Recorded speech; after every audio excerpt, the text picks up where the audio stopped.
one quickly. We're doing good. This is a good one. Might get him down before the. Oh, can we get him? Can we get him? Wow, he only did the ads once. That was huge. Nice. Okay. Nice Staff staff. and mail. That's an awesome staff. There you go. And more mail. What do you know? First run, so. Yeah. This life is insane. Yeah. There we go. There we go.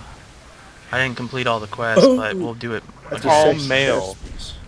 Nice leather. One leather. Shoulders. Nice. What are you turning? Hey guys, how's it going? It's Shinobi here, and I want to make this quick video just to kind of give you guys some updates on what happened from Mr. Pandaria leveling from 85 to 90.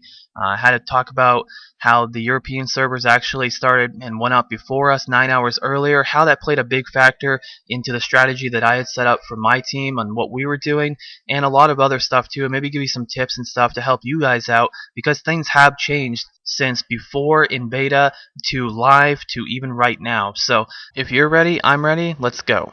Now the first thing I want to talk about is how the European servers actually got to go first, and their servers went live at 6 p.m. EST my time the day beforehand, which was 9 hours before ours went up on the 25th.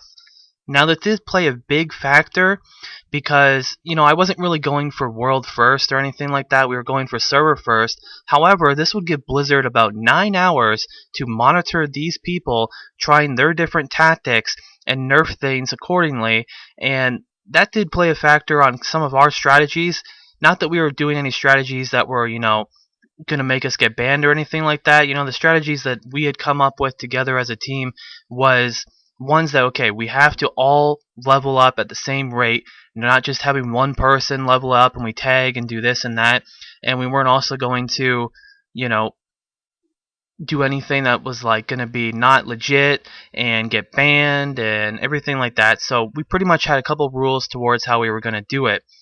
Now there was a world first, and that was by a guy named FS, and he's a guild leader of a guild called Borked. Got level 90 in a couple hours very quickly, and I took some screenshots because I was monitoring everything that was going on in the European servers, so you guys can see that. And then they rolled him back to level 87 because of the tactic that they did. Now I don't think that this was any kind of exploiting or anything like that. Pretty much what they did is they went to this one area where you could kill these mobs, and these mobs would give you a DPS increase, and you can keep killing them. And because mobs are spawning so quickly, and because he was tagging them and his guild members were helping him get to this goal very quickly, it pretty much boosted him very fast, and he's pretty much killing mobs extremely quickly and leveling really fast, and only took a couple hours. I don't think it was any kind of exploit or anything like that. I think the Blizzard kind of overstepped their boundaries there, as well as a lot of other areas. So let's get into what my plan was for the team. I had a team idea of having 5 people in the group, which would be myself, Hobbs, Brian, Undying Tree, and Nathan, and all of together we would have different classes so we could get different achievements. And so we were on different servers though, so that wasn't really a big factor. I mainly wanted to have different classes because I wanted to have different gear, so we could gear each other very quickly and we weren't sharing any gear, and also having good benefits for having each class. For instance, I was the rogue in the group, so I could use tricks in the trade on the 2 higher DPS, and I was more of a support DPS through the whole thing. I had a boomkin, an arms warrior, both AoE specs, really nice, and did work out really nicely. When one person would Bladestorm, wreck Bladestorm, I would give them tricks of the trade and pump them up and help with AoEing. And then the Boomkin has his cooldowns. They were pretty much rotating back and forth, and we actually got the instances down to like 10 minutes per run, which was really fast. And you know, that's pretty much what we had planned to do, is level from 85 to 87 through instances, and then if we saw that we were ahead of the pack, we'd keep doing that. If we were tied or behind, we would split off and then go do some quests in Kunlai Summit and level quickly through there, because Kunlai is really nice for XP and everything like that. But we ran into some problems, and the problems were that the servers actually were up 9 hours before the American servers were, so Blizzard got to watch what other people were doing. A lot of people were doing instances as well, and Blizzard felt like they were leveling too quickly in some of their tactics that they were doing, so they nerfed a lot of the mobs in those instances.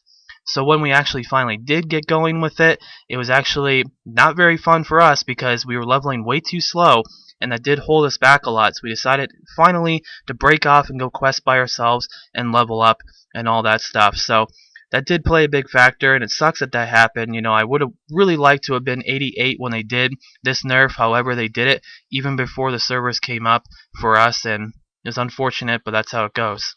So now what I'm going to do is give you guys some tips and tricks and some things that I learned now that everything has been nerfed and everything, show you how to get from 85 to 90 in a good amount of time. Now, throughout the course of this whole, leveling and researching process and everything like that we were doing in beta, we came up with a bunch of different tactics on things to do and things that would work and wouldn't work. And one thing that definitely was really awesome was the guild battle standard of coordination. You can see it on the screen right there, and you can read it if you'd like, but you get 15% bonus XP from mobs for yourself and guildies that are in your group.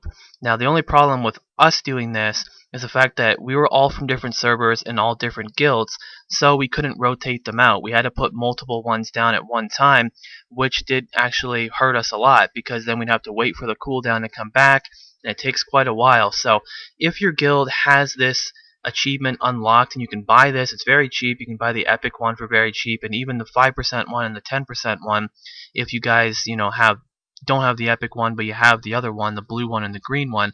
You can maybe just buy one of those ones, and when you're leveling up with friends, if you want to level through dungeons, or even if you're group questing or anything like that, this is really definitely nice because you can throw it down, rotate them out. Okay, mine's done, who's got theirs? Okay, mine's done, who's got theirs? So you're essentially getting pretty much taking 3 less bars per level for you to level just by using something as simple as this. So I hope this tactic does help you out a little bit. Let's move on to the next tips. Now, we've already talked about the guild battle standard there. The second thing I want to tell you about is 5-man group with guild. I would do that up until level 87. I wouldn't dungeon all the way up until level 90. I don't think that's really good. I think the quests get a lot better as you're leveling up. So if you still want to level up with guildies, you can do that using that battle standard and going and do group quests together in Kunlai Summit. Kunlai Summit is really good. You can do it solo or with your group. Level 87 to 88. I would definitely suggest going there. The quests are really nice. They kind of like roll together really nice. You get some good gear, and the XP that you get from there too is definitely a lot more. When you're leveling in the Jade Forest and in Valley of the Four Winds, you get like 130k XP per quest turn-in, whereas in the Kunlai Summit, you get about 171k pretty much for every turn-in that you do for your quest there. After you're done there, you want to go to Town Lawn Steps, which is going to be 88 to 89, and then finally go from Dread Waste from 89 to 90. Now, there are some other areas that you can go to. However, I feel like this is the kind of the best lineup on how you can do this. Also, make sure that you're doing every instance while you go through it. Do it at least once because they have the instance quests in there. So queue up for it for random. Get the bonus XP from random, get some nice gear to help you level quicker, and turn in some of those quests while you're doing the instances. And then, don't do them more than that after you reach 87. You want to quest from 87 to 90 with either yourself or with your guildies. I hope that some of these tips and tricks helped you guys out, and also if you didn't know about the updates on how people did level up to 90 very quickly, a lot of tactics and what we used. We did break off around 87, go and do our own thing, going to Kunlai Summit and kind of continuing through there. I, however, did not get server first rogue. With everything that happened, with us taking an hour before we finally got in and actually doing the instances, having DCs non-stop from members of the team, the nerf to the XP, everything like that. I mean, all those factors, they did play huge factors in us trying to level up, and I want to congratulate Death Guys, which is a rogue from Darkspear. He actually got server first, and he said that he'd like to talk to me and maybe do an interview with me so that, maybe we'll make a video of that coming up, and maybe he had some different strategies that he did that I didn't mention in this video, so look for that video to be soon. He's a pretty nice guy, and I do want to congratulate him once again. Also, I want to thank you guys. I want to thank Hobbs, Brian, Nathan, and Brandon, all of you guys for helping me out and helping each other out in trying to do this. It was a lot of fun doing the live stream. It was a lot of fun leveling up, even though it was not as fast as we were hoping it was going to be, and nerfs did happen. And I also want to thank all the viewers for all the support and everything like that. I do plan on next expansion really tackling this stuff, but you can really prepare so many different ways, but with the European servers coming out, first pretty much, I hope they never do that again. But if they do that again, it's going to make it a lot harder for people from the US to, do things because nerfs happen and this and that. So either way, guys, I'm having a lot of fun playing Mists of Pandaria. I got tons of videos that are going to be coming out for you. I want to thank you again, and remember to hit thumbs up on the video if you did enjoy the video and it did help you out. It would help me out if you did that. And until next time, I'll see you later.